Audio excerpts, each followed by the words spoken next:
अस्सलाम वालेकुम। और न्यूज़ के साथ मैं हूं सबा कामरान। कराची पुलिस ने फ़र्ज़ की अदायगी के दौरान बहादुरी की अनगिनत मिसालें कायम की हैं। गुज़िश्ता रोज़ थाना सच्चल की हदूद में पुलिस अफसर ने लूट मार की वारदात में मुलविस डाकुओं का इंतहाई बहादुरी से मुकाबला किया और जवाबी फायरिंग से दोनों मुलजमान को हलाक किया। हलाक डाकुओं से गैर कानूनी असला, छीनी गई रकम और मोबाइल फ़ोन बरामद कर लिया गया।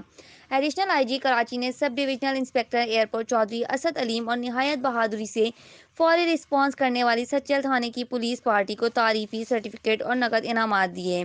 इनाम पाने वाले अफसरान और एहलकार में एसडीआई एयरपोर्ट चौधरी असद, थाना सच्चल में तैनात sub inspector Rana Mohammad Arif, head constable Ejaz Qureshi, head constable Sain Bakhsh और कांस्टेबल महर अली शामिल हैं। एडिशनल आईजी कराची ने इस मौके पर जवानों से बातचीत की और उनके हौसला और जुर्रात पर उन्हें शाबाश दी। कराची पुलिस आवाम के तहफ़्फ़ुज़ और अमन व अमान की ज़ामिन है और इस मकसद के लिए हर सतह पर इक़दाम किए जा रहे हैं। रिपोर्ट कर रहे हैं Syed Inayat Hussain on news Karachi. Like करें, कमेंट करें, शेयर करें और बेल आइकन को प्रेस करना मत भूलें। देखते रहिए ऑन न्यूज़।